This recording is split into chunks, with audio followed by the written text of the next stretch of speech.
Pourquoi abordons-nous les élections actuellement? Juste pour rappeler, Muwatinun Muwatinat fi Dawla, c'est un parti qui a été fondé en 2016 pour anticiper cet effondrement. En 2016, il y avait déjà, si vous voulez, pas d'élection législative, il n'y avait pas d'élection de président, ça s'est fait fin 2016 de la République. Il y avait le début des ingénieries financières.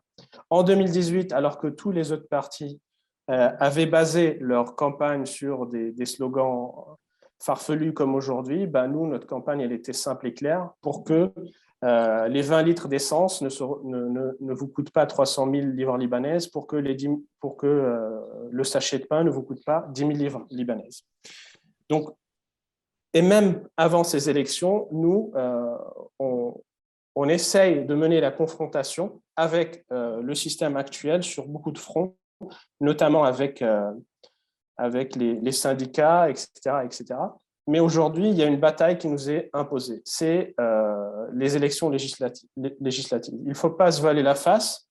Le pouvoir en place organise les élections législatives parce qu'il est sûr et certain que ça lui permettra de renouveler sa légitimité. Pas sa légitimité envers l'intérieur, il s'en fout. Sa légitimité envers l'intérieur, il la prend du monopole ou de l'oligopole de représentation de la confession. C'est plus envers l'extérieur pour dire, bon, regardez, j'ai fait un truc très démocratique et maintenant, vous pouvez m'aider, etc., à poursuivre. Pour nous, ce qui est important dans ces élections, c'est pas avoir un député de plus ou deux députés de plus ou même un ensemble de députés.